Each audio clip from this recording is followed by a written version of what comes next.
Hello, everyone. It is 10 o'clock, so we'll go ahead and get started. People may join us as we go through some of the introductory info, and that is just fine. First of all, thanks to everyone for joining us today, especially those who are on your summer break. We're so glad that you're here with us. My name is Christy Ganya, and I'm a program manager with the Telehealth ROCKS program. Telehealth ROCKS is a federally funded program that focuses on school-based behavioral health, and we do this by working on social determinants, supporting school-based services, and telementoring trainings like this one. So we're glad you're here for this session on trauma responsive schools. And I've got just a few notes for you. If we can go to the next slide, Melissa, we've got a couple of housekeeping items. So this session is being recorded and we will send it to you afterwards. Your microphones have been muted and you can use the chat or unmute to ask questions at any time. We do certificates of attendance and those will be emailed to you after both of the sessions are completed. And then if you can just make sure your first and last name are visible on your Zoom screen or type it into the chat, it helps us track attendance. And then if we can go on to the next slide, please. We don't have any disclosures to share. And then the information presented today is evidence-based and what is currently accepted as best practice in the field. Next slide, please. And then after the session, we will send you a resource email with the slides, the recording, and any of the other resources or links that are mentioned. It does take just a little bit to process the recording so look for it this week and not immediately after the session, but we will make sure that we get that to you as soon as possible. And then after both sessions end, we'll email, like we mentioned, the certificates of attendance. And then feel free to email us with any questions that you have at telehealthrocks@kumc.edu. I will pass it off to Melissa to get us started on introductions and our presentation. Fantastic. Thank you so much, Christy, and welcome everybody. Happy, the last third of June, which is a little bit wild. And I think officially happy summer, right? We are so glad that you are here today. I will be facilitating along with my colleague, Evelyn. So I'm a clinical community psychologist by training. I've done most of my work in school settings, but also other youth serving settings, a lot around the area of school mental health and kind of connecting the pipes so that schools can connect with available resources in local communities. And Evelyn, do you want to quickly say hello and tell us who you are? Good morning, everyone. Great to see you online. I'm a child psychologist at KU Med Center, and then I am the PI on the Telehealth ROCKS program and really fortunate to work with this team. Thanks, Evelyn. So as Christy mentioned, this is kind of the second of three sessions. The first session was a couple weeks ago and was a standalone kind of hour-long introduction section. And so we went through several kind of different sort of fundamentals or foundations of trauma responsive schools that we'll review here in a second. And then for today and next week, we have this two-part kind of what we're calling an advanced series that really we're focusing on kind of different pieces of an implementation of a trauma responsive schools plan. And so kind of how we see this working out over the next couple weeks is that today we're going to be talking kind of big picture.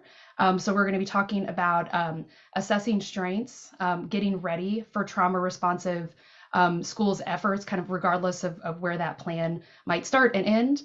And then talking about resourcing for the adults in the building. And then next week, we'll come back and kind of focus on the nitty gritty and really sort of honing in on how we as schools can plan for events and individuals.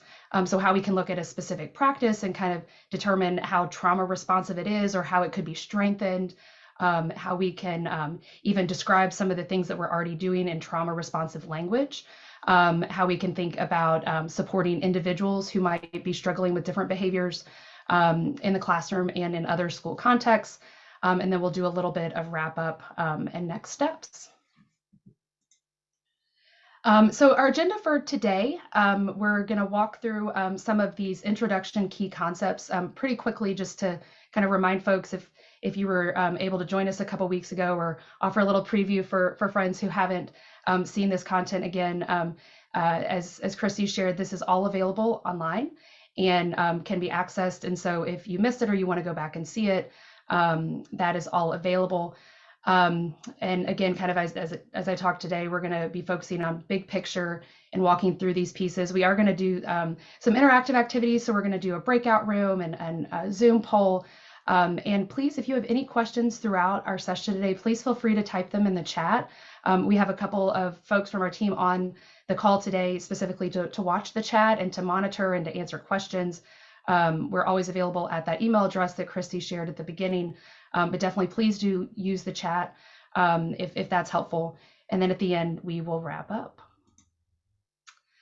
Okay, so we're going to do a quick review of kind of some of the key concepts that we talked through during the introductory section or the session a couple weeks ago.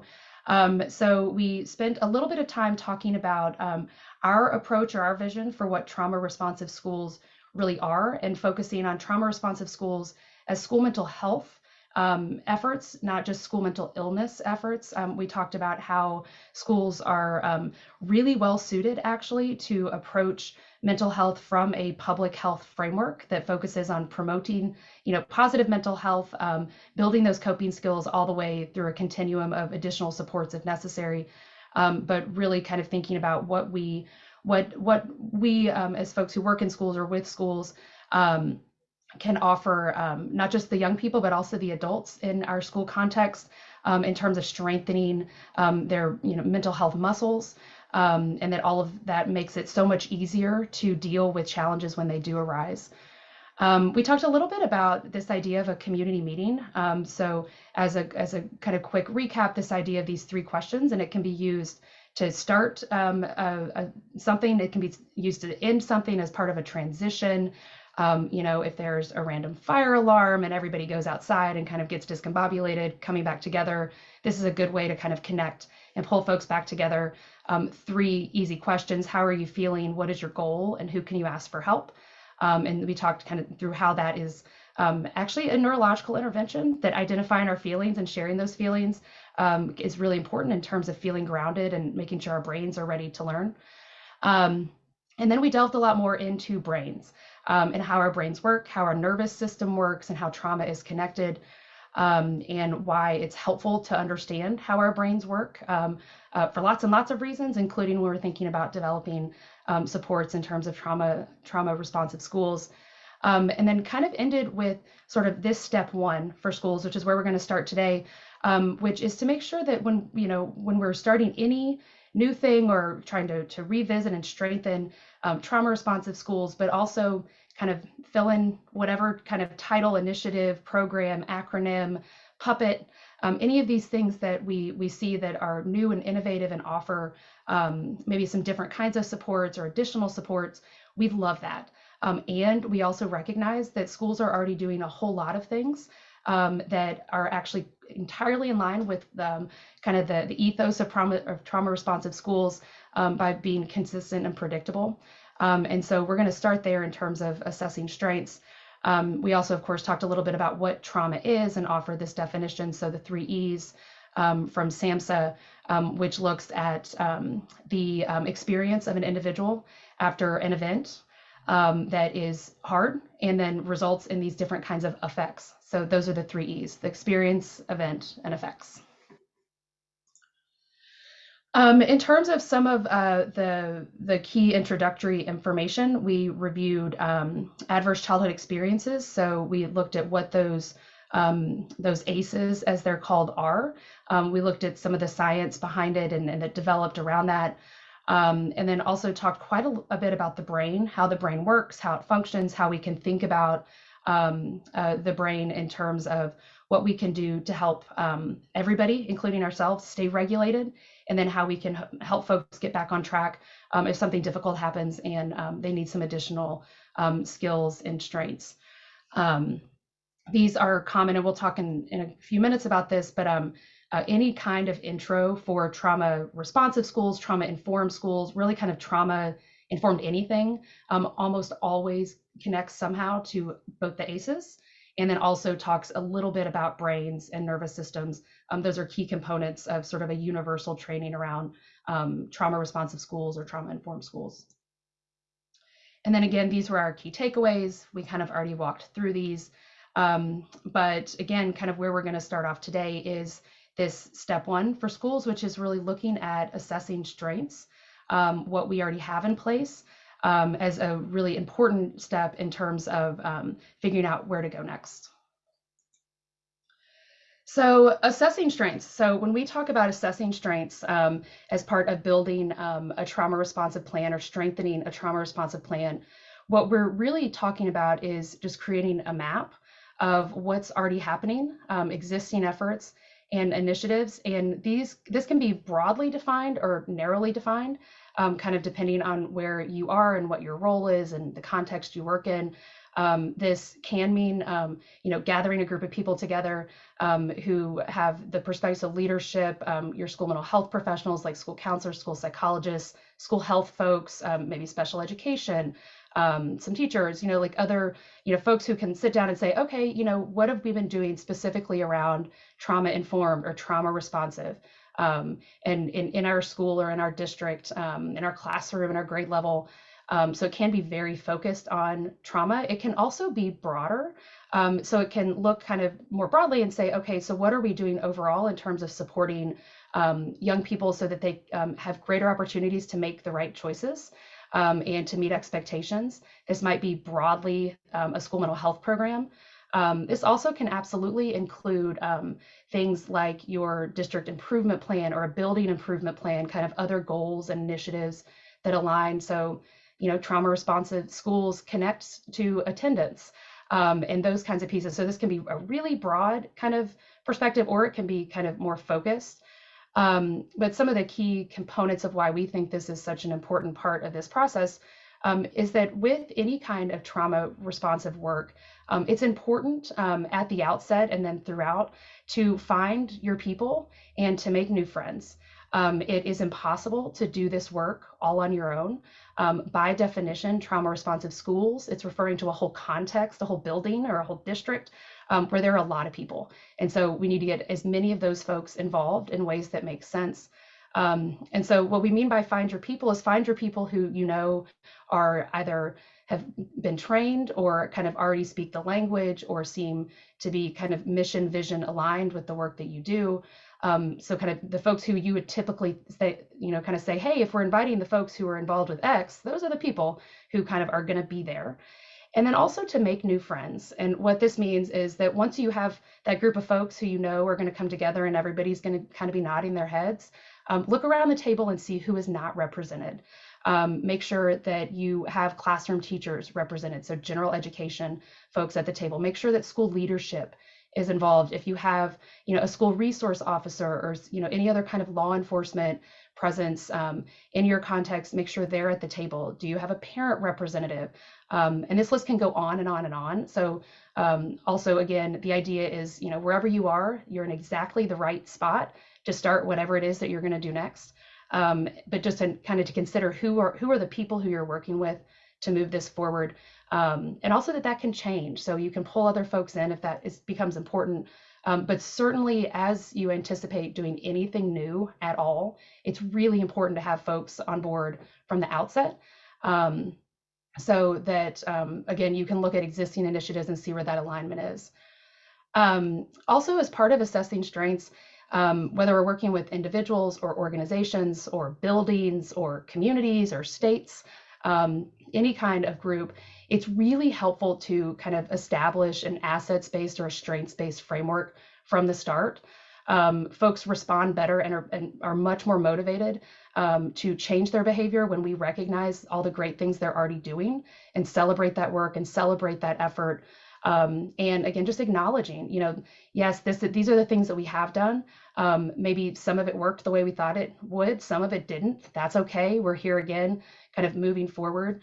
One of the things that often happens in schools, and maybe this is true for the school or schools that you work with, is kind of this kind of battlefield of fallen acronyms of like, oh, well, let's go through the acronyms of all the programs that we've done over the last 10 years. And it just becomes like this alphabet soup.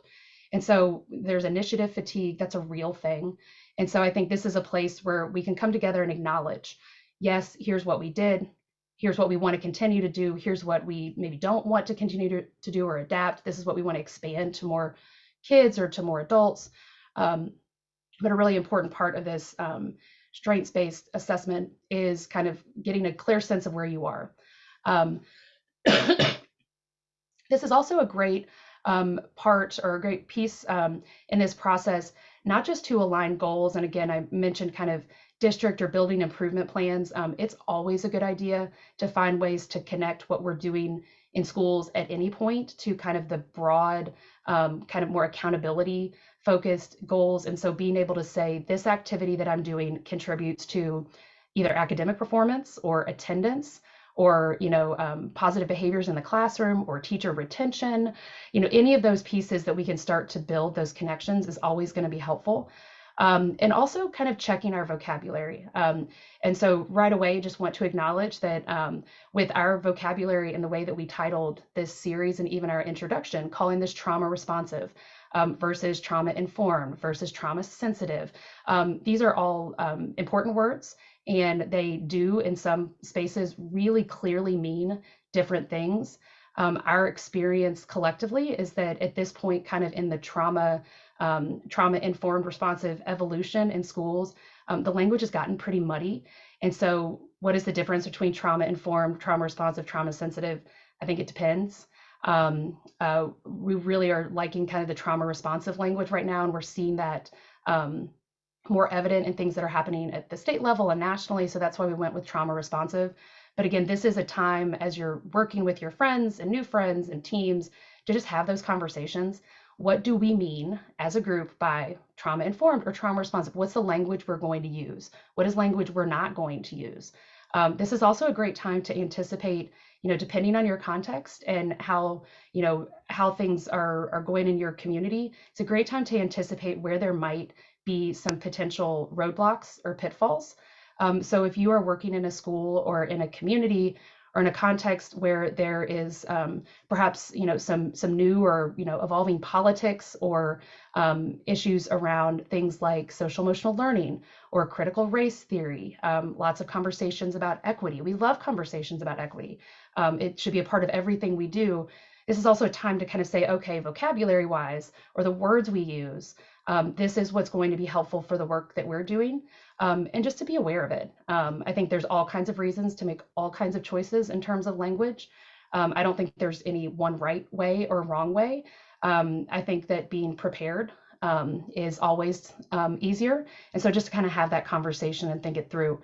And that's certainly something that if you have questions or concerns or want to problem solve around that, we would love to talk more with you about our experiences and ways that schools and other folks who work with schools have handled that and responded, if that's ever helpful. So kind of moving along with this, I think one of the tricks with anything that we're talking about that is new or different is to find this kind of sweet spot between making whatever you're talking about new enough so that it's not the same old thing, so that it's a new concept. It's the new iPhone. But also not making it so new that it seems like it's overwhelming. So this is a tricky balance. And we in schools, this is constantly an issue, right? Is this really the new math? Is this the old math? How is this different than this other thing? And so kind of finding that sweet spot. I think it's also okay just to call this out and just to name it as what it is and saying, there are parts of this that are new. There are parts of this that will be practice or reminders for folks. There are parts of this that connect and some that don't. And just say it out loud, which I think helps people feel more comfortable in having conversations and having valuable quality conversations about what it really all means, which is what we're trying to get to. The words aren't so meaningful if the actions don't correspond. And so a lot of times we get caught up in the verbiage. And so kind of having these sort of proactive conversations is super helpful. And again, setting yourself up for success longer term. And so thinking about, okay, this is, if you're thinking about for this next school year, what are some new things we might consider or add or take away? Thinking about not just this school year, but then the next school year and the next one too. Thinking about things like teacher retention. What happens if you have a lot of workforce turnover? that might change the way that you actually go in to doing some things in this next school year. For example, you might decide that you want to record critical trainings or conversations so that it's easier to transport those and to become more portable for future years, where you can have kind of like a mini sort of boot camp catch up sort of component, but just kind of thinking about those pieces kind of longer term. So really big picture when we're talking about trauma informed, trauma responsive, there's a lot of different principles. There's a lot of different definitions. These are the original 5 guiding principles. These come out of SAMHSA. And so this is really at the foundation, what you're going to find if, at the root of any kind of trauma initiative anywhere, and not just in schools, but also in communities. So this really first started in communities, and then it was adapted for schools, but kind of these 5 guiding principles. So safety, choice, collaboration, trustworthiness, and empowerment. I think one of the things that is helpful when looking through these different principles is that when we read it, when we read any one of these, I think it becomes really clear some of the good things that schools are already doing in all of these areas. Schools focus a lot on safety in a lot of different kinds of ways. All of those things that schools are doing to try to help young people and the adults in the school feel safe, all of that counts under safety, right? That's all safety. Choice, so kind of that idea of choice and empowerment and student voice, those kind of components. Collaboration, working together, trying to pull all the adults in the community, so parents, guardians, and connecting, pulling those pieces in. And then also this piece of trustworthiness. And I think it's helpful to kind of highlight 2 different things about these principles. One is that safety first. Without safety, at a basic level of safety, none of the rest of it matters. Our brains shut down. We don't take information in. We have a hard time retaining information. And so there's a reason why safety is at the top of the list. We just can't forget about it. And also this difference between perceived danger and real danger, and that when we are perceiving that we are in danger, our bodies react the same. And so whether it's real or not actually matters a little bit less in terms of our nervous systems, because if we perceive there to be danger, then we'll also have those same kind of neurological effects. So safety. And then also this issue of trustworthiness. And I think trustworthiness is a particularly important principle to talk about in terms of trauma responsive plans, because trust is so challenging for young people and adults who have experienced difficult things and are struggling with a lot of trauma responses. Trust matters a lot. And part of it is that for a young person growing up in a context where things were chaotic, where they were unpredictable, the coping strategy is actually to not trust. Not trusting is the way that you survive. Being really skeptical is a way that you can kind of test people out and see who is safe and not safe. So trustworthiness becomes really, really important.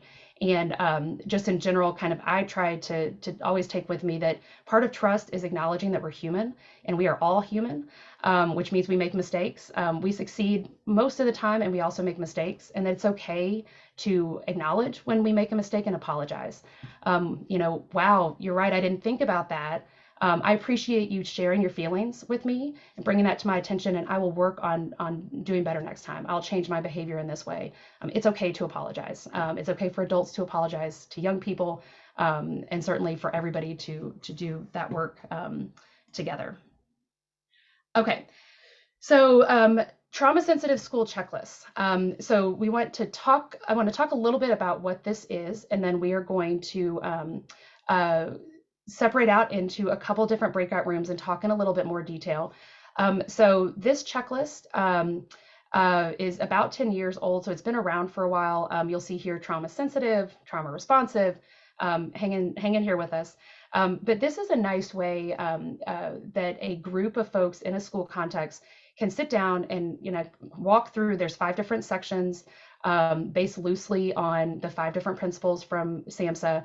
But it's very practical and tangible. And that's the experience that I've had in working with school teams is, people say, great, we're bought into trauma responsive and trauma informed. Yes, we want that. What do you mean? Like tangibly, what do you mean? And what are you talking about? What would it look like to walk into a classroom and say, oh, this is a trauma responsive classroom? Or what would it look like to be on a school bus say, oh, this is trauma responsive. And this is a great way to get started.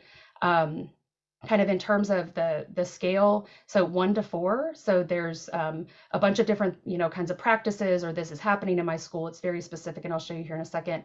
But the idea is that a team, and you can do it as an individual too, would come together and look at it and say, this element is not at all in place, which would be a 1, or this element is fully in place, and that's a 4. Again, these are very subjective ratings. I think the point of this is quality improvement. It is not to get to 4.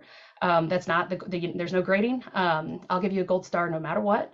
But just to be honest and to kind of say, oh, this is something we're doing really well, and this is something maybe we're not doing. And this is a great way to assess existing strengths. There is not a school that exists that is not going to be able to say that they have a 2, 3, or 4 on something on this list. It's not possible. I think it's also helpful when I say 4, and so when I say an element is fully in place, what that looks like to me is that the element is fully in place. There is a policy, so it's written down somewhere, that the policy is posted, public, transparent, people know where it exists, and there's a way to kind of monitor to see if it's happening. So the idea that if something is fully in place, then as an outsider, I should be able to walk in and generally be able to talk to anybody and say, hey, tell me about this element, and that people should be able to respond, and they should be able to point to something and say, oh, and this is maybe like where it's monitored or evaluated in some sort of quality improvement process. And so that's really hard. And so getting to that place is tough. And so that means that it's not all going to be 1s, and it's probably not all going to be 4s, and that's fine. Again, it's an ongoing conversation. I don't know what just happened.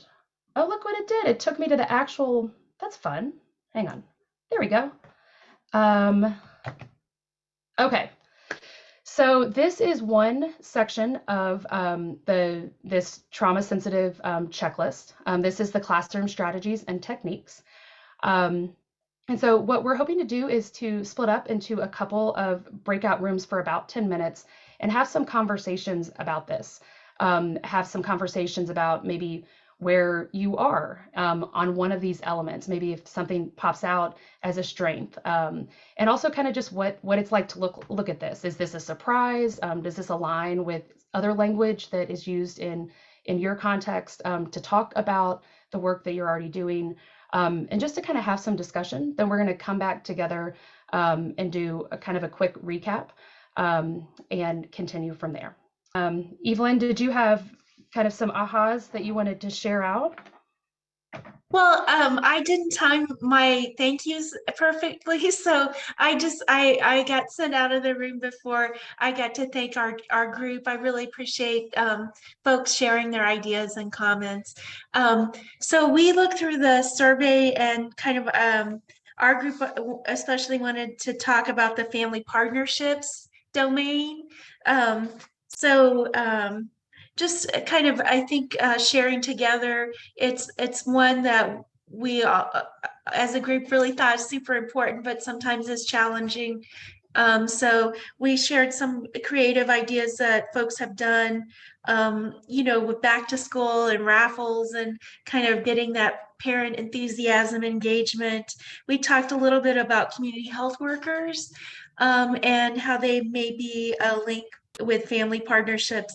And then another member shared the RAP specialist that their local community mental health center had, and also linking with another area on the survey with both the family partnerships and the collaboration and linkages with mental health. So again, lots of really good ideas. That's awesome.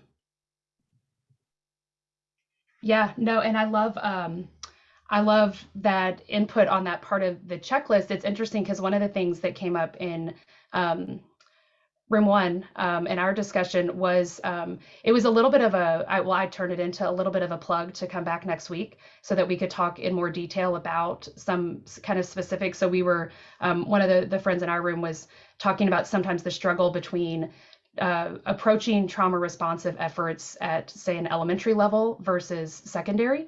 And so we talked about a little bit about how, we're going to look specifically at that for next week, and talking through kind of how to, specific practices or programs or kind of how things sort of sometimes land or are easier or different in different contexts.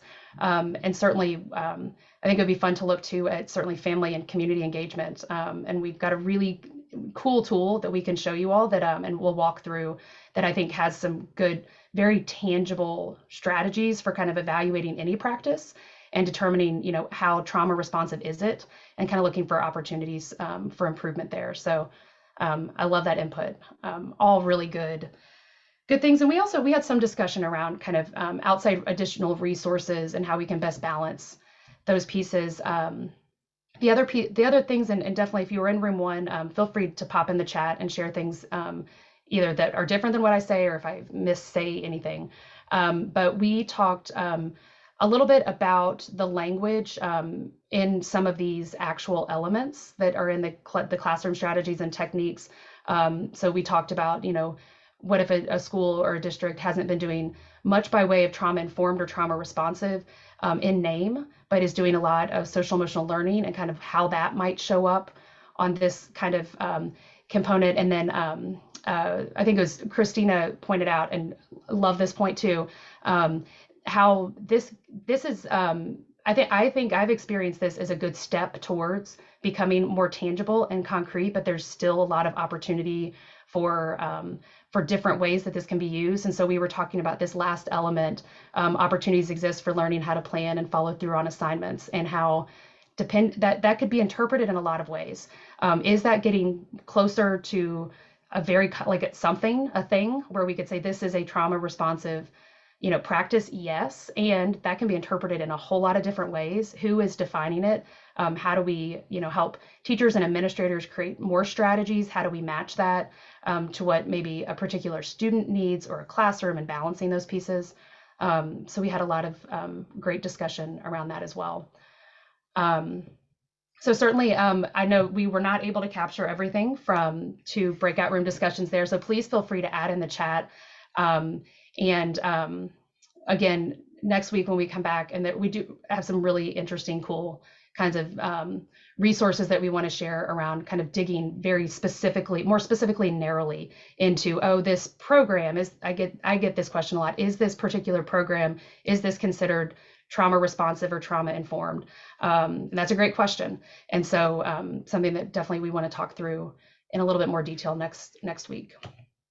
Melissa, I'm newer to this survey.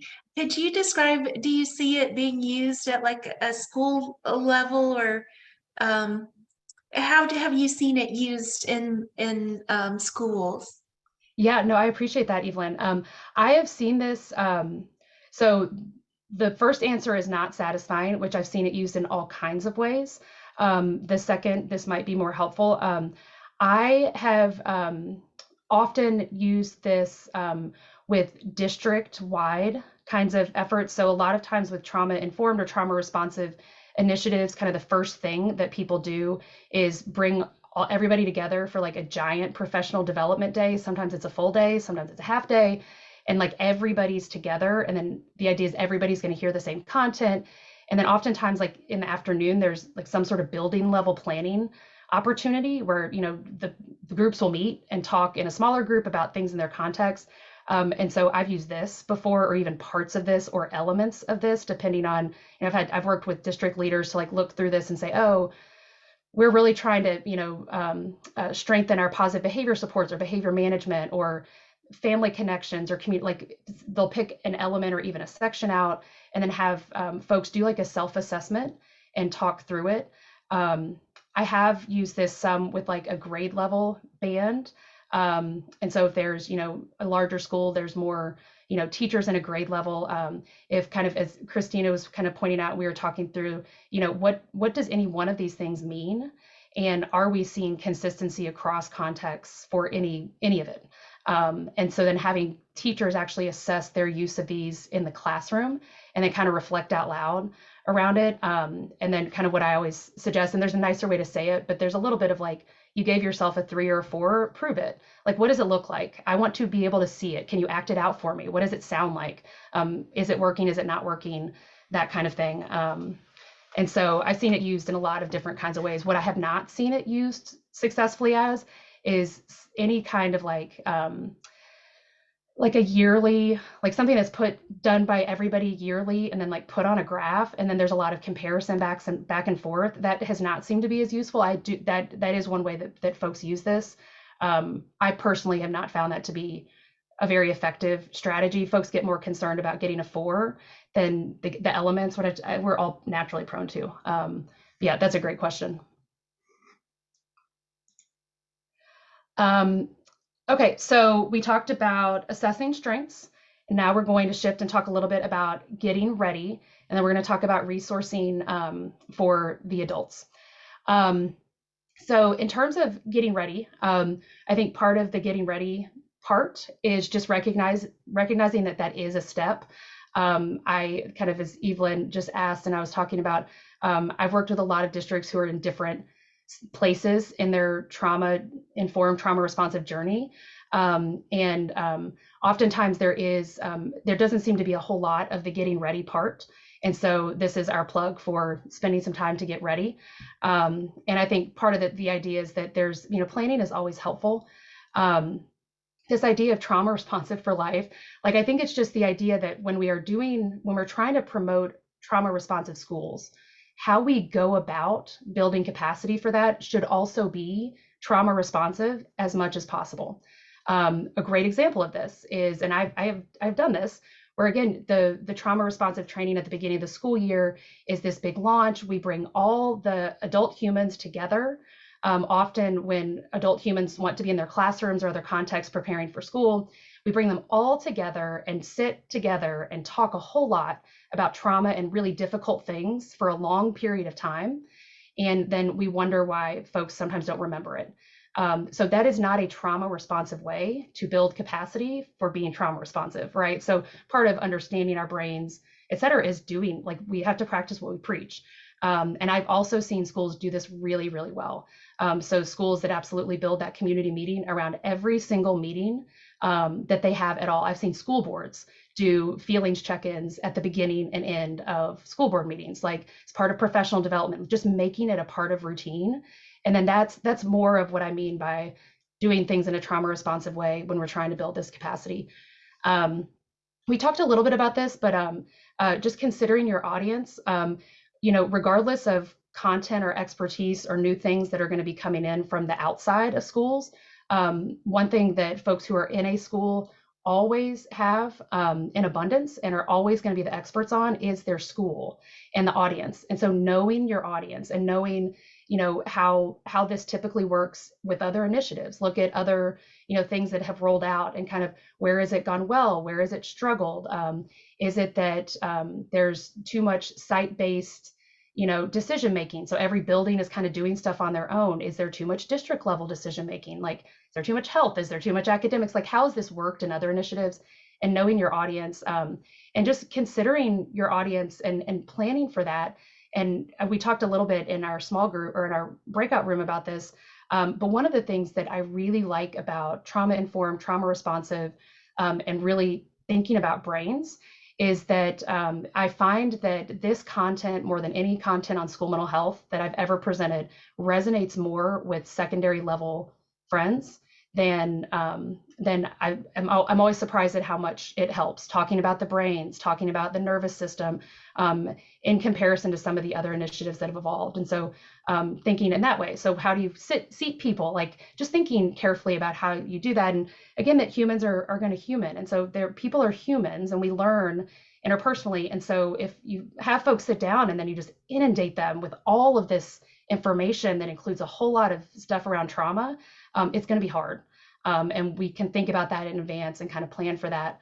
And again, establishing a foundation for talking about brains and nervous systems. So kind of just wanted to bring us back to this for a second. We talked through this in the introduction, and there are resources here. This is a video you can watch. But I think one of the benefits of having a really clear foundation around the brain science piece behind trauma-informed, trauma-responsive schools is that it gives us a kind of a home base to go back to where we can consider kind of the basics of who are the humans who are here, what are they supposed to be doing, what are they supposed to be learning, and really thinking through our brains and how they work.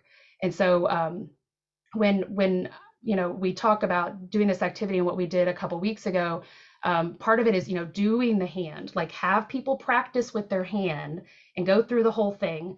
But the magic, like when the light switch goes on in people's faces, is when we're talking about kids and their regulated brains, and we're all focused on the kids and their brains, and then all of a sudden we have a brain too.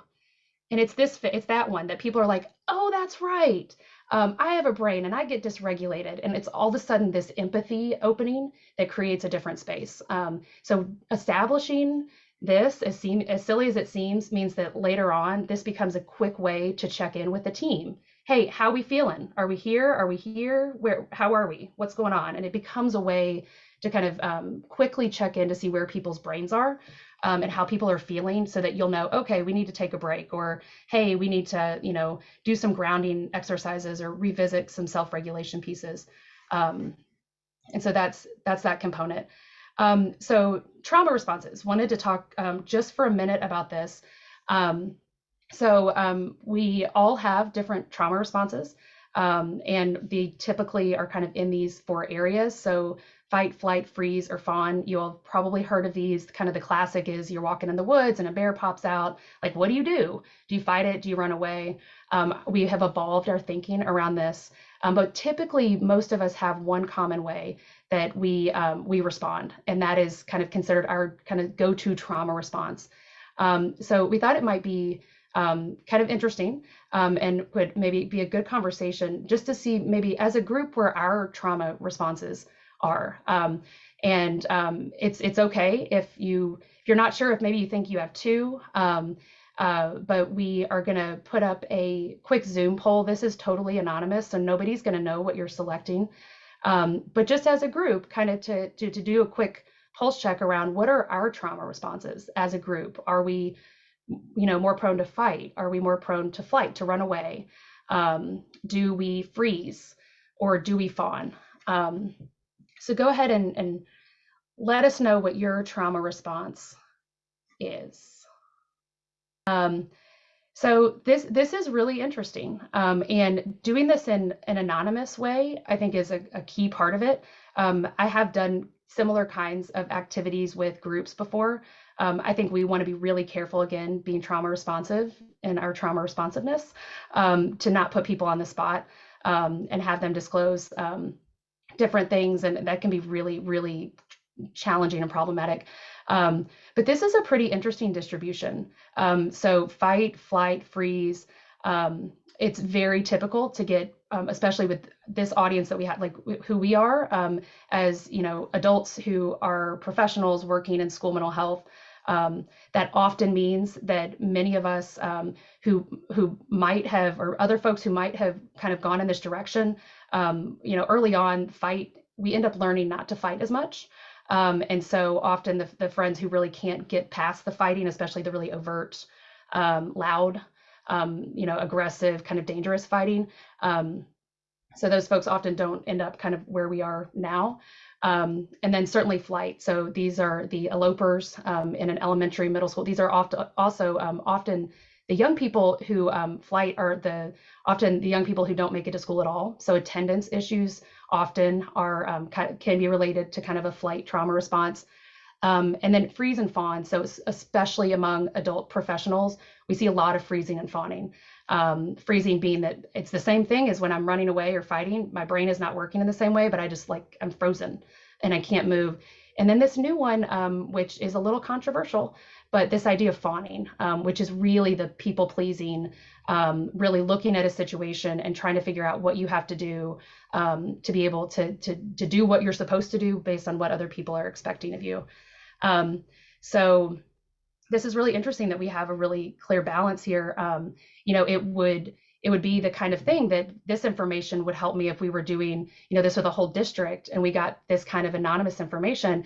If all of a sudden I see that, wow, 3/4 of the people in the audience are fighters, or actually even more, if everybody really is gravitating towards freeze, then that would be when I would probably pretty quickly try to push pause, and I would get people to stand up and just move their body around to kind of get unstuck.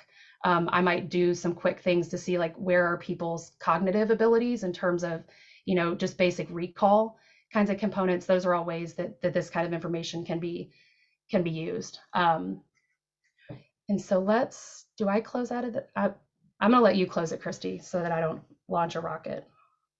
No problem. It should be closed now, and you can Oh, okay. on the slides if you need. Yep. Oh, nice. Okay. So again, just something to consider. Humans are going to human. Checking and just appreciating that when we talk about trauma, that's really heavy.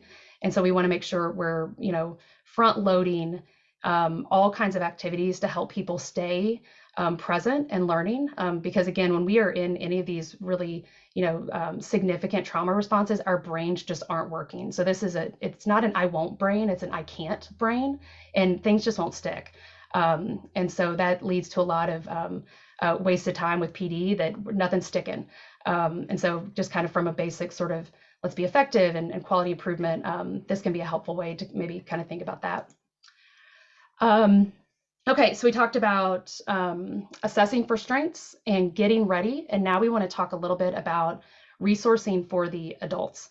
And so just like we were talking about with getting ready, part of the getting ready process is thinking carefully and planning through what resources are available for adults if they're ever having a hard time, but certainly as you're introducing conversations that really focus on trauma, anything around suicide prevention or response, oftentimes with even things like around active shooter drills or things like that, things that are really going to get folks nervous system stimulated. It's important that we think about resources for adults and doing that resourcing.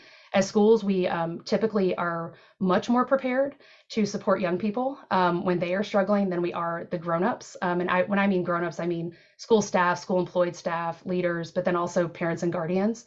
And so this is the kind of thing that you don't want to be caught off guard. You want to know what you have, and you want to have some things in your pocket before you set off on this journey. And so we put some here and kind of just emphasizing that I just gave a bunch of examples of kind of crisis potential things, but also self-care is a really important component. And Evelyn's going to wrap us up today talking through some of that resilience and self-care piece. So a couple notes here pretty quickly. One is it is super effective and efficient to promote expansive, inclusive, and accessible resources. So things that already exist, that everyone can access, things like 988. And so I think we actually have a link to share. So Kansas has a great 988 page and also some Missouri resources. So there are some specific Missouri resources for schools that were around 988 that we're going to talk a little bit about tomorrow or next week. But in general, like this is good. It is good for this to go out on social media. This is good to post. This is good to put on a poster. 988, you can chat, you can talk. There's a lot of promotional materials that are out there. If you're not finding something, Kansas or Missouri or wherever you are, that's not working, go to the national level. There's a lot of social media campaign materials. But this is something that people can access 24/7. And this is a way that schools can promote awareness of resources without actually having to get involved in the connecting of that. And so that's a really a great resource. There are several other national sorts of programs and projects that are available and that we can help you all access. But they've done a really great job with 988 and rolling this out, at least in Missouri and what I've heard of from Kansas as well. I'd also encourage, before in the getting prepared part and resourcing for the adults, learning more about employee assistance programs that might be available for a district. Oftentimes EAPs have a ton of resources that very few people in the district actually know about. So I did a trauma-informed wellness thing for a school district. I mean, this was probably 10 years ago, and had the EAP folks come, and we were going to talk about mental health resources, and we did. But then he really ended up walking through like how you can use their EAP to get cheaper car insurance and to build a will, and like all of these things that are there that nobody knew about. And so just to see what is available with EAPs and to really walk people through step by step. You call this number, this is who you're talking to, this is how it's confidential, like talk through the nitty gritty of how to access those resources. Definitely being prepared. this is great preparation for collaboration with parents and guardians as well. Again, we oftentimes will have a therapy recommendation or a list of possible, a menu of potential therapy options geared towards children, but we a lot of times struggle when it becomes more about the family, or even more so that it's clear that the adult, a parent or guardian or a school professional, is really the one who needs the direct support. And so having that information ahead of time, really, really helpful. And then this final one, encouraging representative leadership to explicitly address mental health stigma. And so what I mean by this is, and someone put this to me nicely a couple weeks ago, that like people expect that I am going to talk about mental health. My 8 and 10-year-old children expect that I'm going to talk about mental health, and I'm going to talk about feelings. Like they know what's going to come out of of course I'm going to talk about mental health. I'm a mental health person. Who does not often talk about mental health?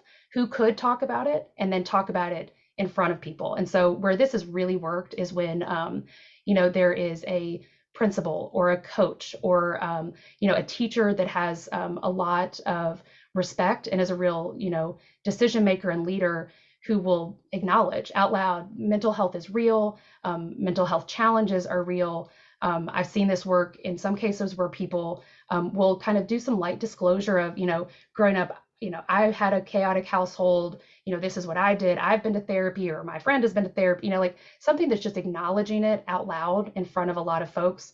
And again, trying to find people who might not be the usual suspects who are going to talk about mental health and kind of in this way. So just some thoughts there on resources for adults. And then I'm going to pass this over to Evelyn to talk a little bit about really the most important piece of this, which is the foundation component of self-care, resilience, and creating that super firm foundation for all the other pieces. So Evelyn. Melissa, I just want to repeat one thing you've just said. You kind of cut to the chase where the things we're going to talk about with these slides with self-care and mind-body connection is trauma responsive. It's the idea that these strategies can help calm any adult in children's lives, but then it's really important as we model for students and other folks in our environment. So it's good. It helps us feel better, but then also it fits the big picture of what we're talking about today. So I don't imagine this is a new idea for most folks. We've had the idea a long time, of course, that our physical and mental, that there's that interplay between the two. So early in my training, we talked about it being a two-way street where the mind influences how you feel and your body feels, and vice versa. Today, we have a much better understanding that it's not a two-way street, it's a superhighway where these connections are going on simultaneously and all the time. What we talked about earlier with our fight, flight, fawn, freeze is when we notice we're kind of in that trauma, stuck, whatever reaction we have is our stuck reaction. It's really our signpost or our traffic signal on those superhighways that it's a good time to engage with some of these self-care type strategies, really to help us move from being stuck in those reactions to back and be able to use our full range of reactions, and really to help ourselves feel better and our students feel better. Next slide, please. I know we're going through these fairly quickly. This is by no means an exhaustive list of all the mind-body awareness type strategies, but it is some really good reminders of the kinds of things. Just to say that it's not one size fits all. You may love one of these strategies. You may really find one of the strategies distasteful, but whatever fits you is the best strategy. The idea is that there's nothing magical about the strategies, and they're all strategies that can be learned.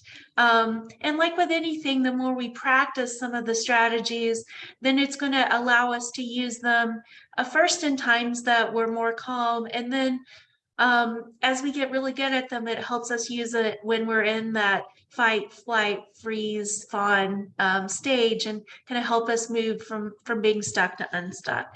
Next slide, please. So you might be wondering, how do these strategies work? How do the self-care and mind-body strategies, how do they help us really move beyond that fight flight? You know, how do they help us? So there's a lot of great research that does look at that, and what the newer research is suggesting is getting good at those strategies really helps us in altering our gene expression. So we all have tendencies and kind of that nature part, but in learning the strategies, it more helps us have a range of ways that whatever our gene expression is, it gives us a range of ways we can react.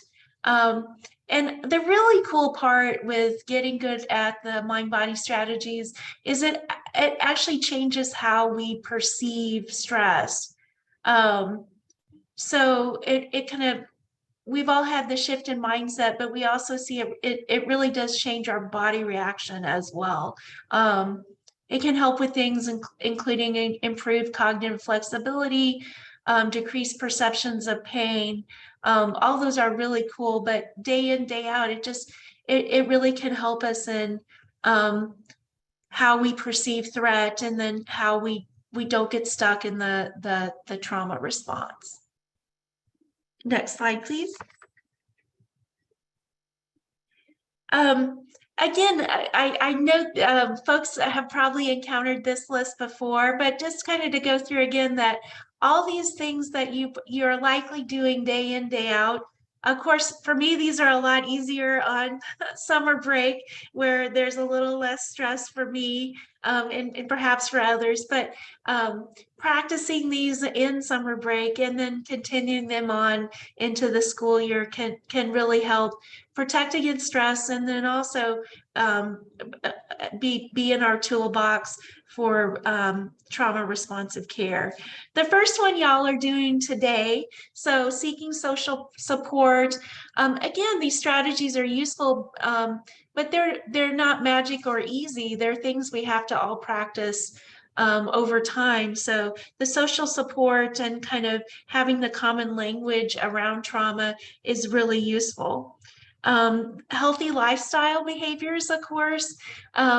With healthy lifestyle, it's really looking at small steps and small goals, you know, grabbing the water instead of the pop. You know, it doesn't have to be a marathon, but looking at those small positive changes with healthy lifestyle behaviors. And the research really does back that up, so I feel confident saying that. Adopting a growth mindset. So it's really the idea of what we can do and focusing on that, having the cans instead of the can'ts and shoulds, really focusing on what we can control, and doing our best with that area. Looking for and celebrating small wins. I think we're often really good about doing this with our students or trainees, or sometimes colleagues, but just doing that for ourselves as well. And then finally, the ideas around mindfulness and gratitude, you know, seeing each day as a gift, and really looking at the positives in the day as well. You know, we're always fine-tuning things, but really trying to lean into the positives. Next slide, please. I'm grateful to Melissa and our other resilience expert, Stephanie Punt. They really have come to this thinking, and this slide is, of course, really this comes from them. So it's just a reminder that it's a lot easier to work on our strategies than to try to avoid stress. Avoiding stress in our modern environment is often near impossible. You know, there's some fancy psychology kinds of things around talking about eustress and the good stress versus distress, and all that's good. But I think the main idea is there's not avoiding stress, but there is using these kinds of strategies, and that can really help us as we translate those into our day-to-day interactions with other humans. And then next slide. We've already touched upon the importance of language, and resilience has just become such a buzzword that I know sometimes it can be a turnoff for people because it's been used and claimed to, be a cure-all. And I think going back to these actual definitions can kind of help us focus on where we're really aiming at having a positive impact. So, we really, with the kinds of strategies we're talking about, it's partly to help with subjective well-being. So looking at both our life satisfaction and positive affect. With students, of course, they're really quick to point out it's not phony baloney, just put a smile on everything, but really looking at, in general, feeling positive and good, not faking it, but, in general, that subjective well-being really goes along with what we're talking about. I appreciate what Melissa put in the chat. It's ordinary magic, and that is so well put. We also, it's not the same thing, but it's kind of hand in hand. We look at resilience. It's a person's capacity to survive and bounce back from life's ups and downs, curveballs and stressors. So that's so important when we're talking about trauma, and looking at when we have something difficult happen, we're able to use these kinds of things, use our social support and strategies to then bounce back and do the important things that we want to do to achieve our life goals. I put one newer concept in there. There's still a lot of research around this concept called post-traumatic growth. But I want to put it out there that it's a concept that's been used with medical trauma mostly. And the idea is that after a trauma, we may bounce back and we may at some point even have a higher level of functioning than our baseline. With the number of community traumas that we've all experienced, be it the pandemic and other traumas that are just have impacted at the whole community level, we may see some of that, or we may even think about, using all these strategies and our trauma responsive ideas to help bounce back, but also, how for some individuals, it may even open the door to some above baseline things too, and that's a good thing. Thanks for your comment, Sage. I really like the concept of post-traumatic growth. I'm interested. I need to read more on how that may be applied in schools. I think it's some things we can learn from how it's been used in other settings. Our application in schools. So again, Melissa shared that wonderful hand example of, are we being driven by our mammalian kind of flight, fight, immediate reaction brains, or have we got that the cortex engaged? Just saying again that we talked with that about how we tend to mirror one another, that if we're the adult in the room that doesn't have our cortex, it's really hard for other colleagues or students to have that. The same is true for resilient and using these kind of mind-body strategies. If we're presenting with calm, then we may see that other students and colleagues can also present with calm. It's kind of that mirroring effect. It's kind of the idea calm runs through the herd, just like excitement can. So it's more just to give yourselves a pat on the back. I know many of you are using these strategies already, but they really do have an impact on the person, but also for the student. These are some really great ideas around go big and give it away in classrooms. Transforming your go-to mindfulness strategy into classroom routines, giving yourself permission to take space, And then there's always really some practical things around, you know, put it in a box, you know, that idea that you can write some of it down and organize it. And you know, if you're feeling overwhelmed, kind of that can help kind of schedule things for later. Just some of those really small practical things can have bigger impact and bigger ripple effects than we know. I know I've gone through the resilience information super fast. We had a series last year around Ready to Learn, where we shared a lot of these strategies in more detail. So I know when Christy sends out the resources, she'll share some of our resilience resources from that series. So if folks want to take a deeper dive. On this slide, we just shared a few. We had some posters around grounding. And we also shared a series of books for classrooms at different grade levels.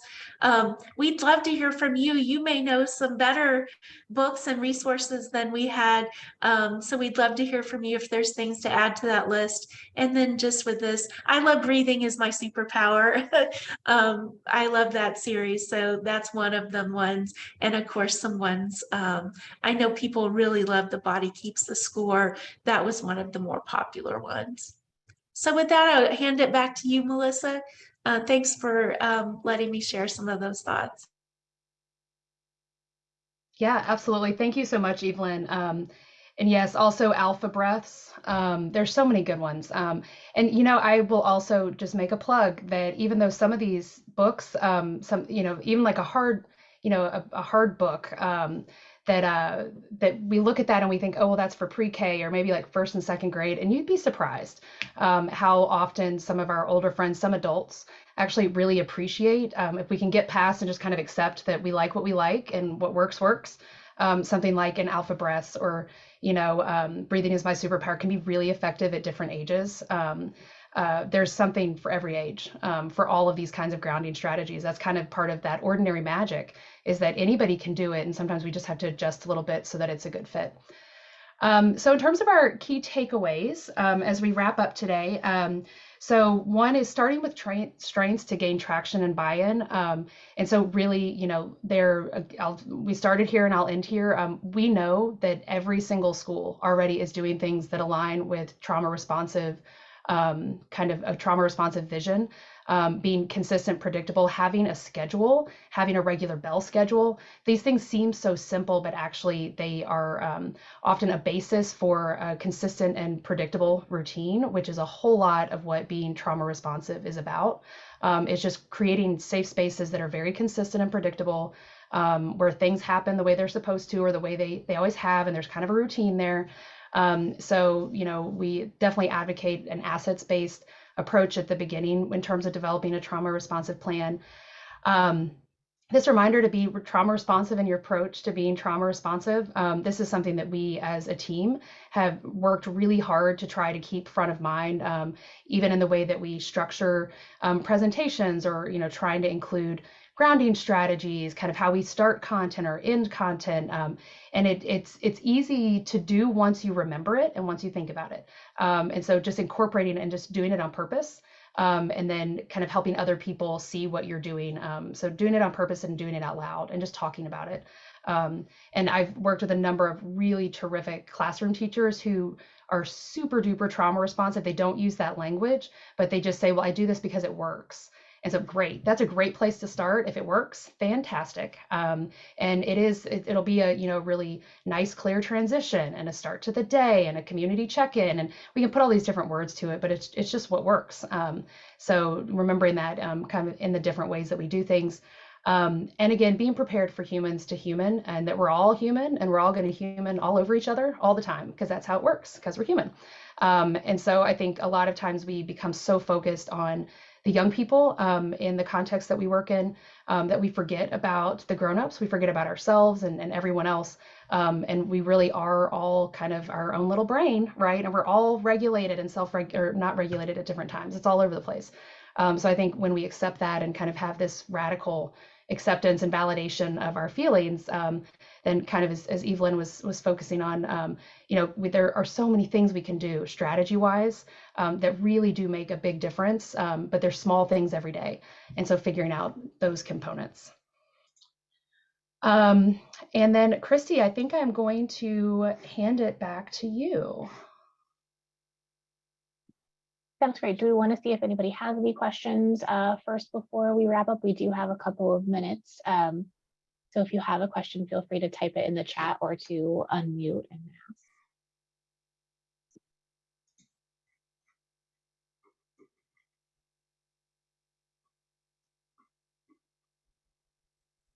And I don't know, Christy or Sage, if there were any questions, if anybody typed anything that we might have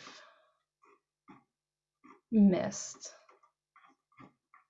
No, I think we've gotten everything, and I'm not seeing any new ones in the chat. Feel free to, type those in when you have them, or if you want to email us, I'll put the email in the chat with any follow-up questions. So we'll go ahead and wrap up then. Thank you to Melissa and Evelyn for a wonderful presentation and for sharing all of this info and all of the resources with us. Thank you to everyone for joining us today. Our next session will be June 28th at 10 a.m. and we will discuss the components and implementation of a trauma responsive school plan. After this session, we'll send the presentation, the recording, and the resources just as soon as we've got them processed. So watch for an email from Telehealth ROCKS later this week. And that's really it. So thanks everyone and enjoy the rest of your day.